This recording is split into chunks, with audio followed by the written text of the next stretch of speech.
ধূপগুড়ি ব্লকের গধেয়ারকুটি গ্রাম পঞ্চায়েতের হোগলাবাড়ি এলাকা বর্তমানে ভয়াবহ বন্যায় বিপর্যস্ত।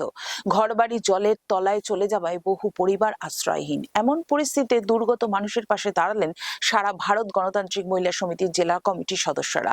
বৃহস্পতিবার মহিলা সমিতির নেতৃত্বরা বন্যা দুর্গত হোগলাবাড়ি এলাকায় পৌঁছান। তারা সেখানে ত্রাণ সামগ্রী বিতরণ করেন।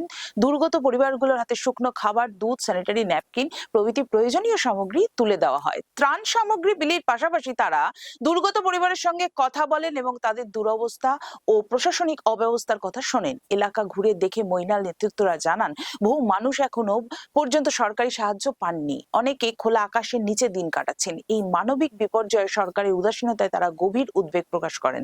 জেলা সম্পাদিকা রীনা সরকার বলেন, বন্যায় শুধু ঘরবাড়ি নয়, মানুষের মনও ভেঙে পড়েছে।